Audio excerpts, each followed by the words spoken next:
बिस्मिल्लाहिर्रहमानिर्रहीम। जी गाइस, आज मैं आपको सुनाने वाला हूँ हाथियों वालों का किस्सा। कि हाथियों वालों का किस्सा क्या है क्या नहीं है, आपने सुना होगा नहीं सुना होगा, लेकिन मैं आपको सुनाऊंगा क्या होता है। सुनिए जी। इब्रिया यमन का हुक्मरान था। उसने यमन में एक आलीशान किला तामीर करके यमन के लोगों में ये ऐलान कर दिया कि अल्लाह कोई शख्स हज के लिए मक्का मुकरमा ना जाए और इसे किल्सा को बैतुल्लाह समझे। नाउज़ुबिल्लाह। इस ऐलान से अरब के लोगों में गम और गुस्से की लहरों दौड़ हो गई। फिर इल्म में से किसी शख्स ने रात के वक्त इस किल्सा में जाकर गंदगी फैला दी। इब्रिया को जब ये मालूम हुआ तो इसने एक बड़ा लश्कर तैयार करके मक्का मुकरमा का रुख किया। रास्ते में अरब के कई कबीलों ने इसे रोकने की कोशिश की लेकिन इब्रिया के लश्कर के हाथी इन्हें शिकस्त हुई। आखिरकार ये लश्कर मक्का मुकरमा के करीब एक जगह पहुंच गया। अगली सुबह जब उसने बैतुल्लाह की तरफ बढ़ना चाहा तो इसके हाथी ने आगे बढ़ने से इनकार कर दिया। देखिए, हाथी भी नहीं जा रहा था। इस वक्त इसकी तरह से अजीब और गरीब किस्म के परिंदों का एक गोल आया और लश्कर पर छा गया, जिसको अबाबील कहते थे। अबाबील परिंदे थे।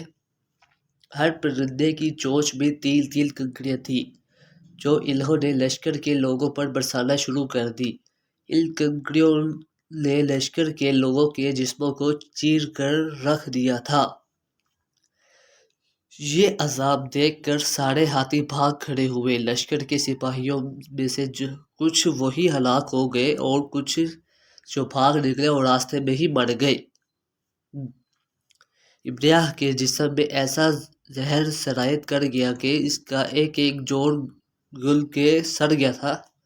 मतलब जो हड्डियां थी ना वो पिघल गई थी अंदर जिस्म के अंदर ही। इस हालत में इसे यमन लाया गया।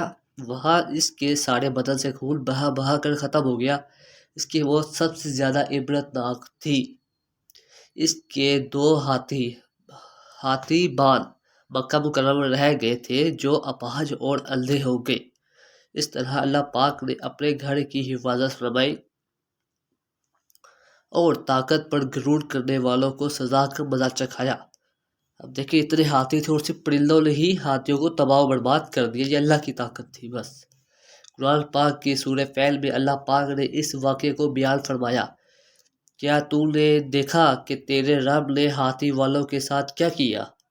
क्या उनके मकर को बेकार नहीं कर दिया और इन परिंदों के झुंड भेज दिए जो इन्हें मिट्टी और पत्थर की कंकड़ियां मार रहे थे।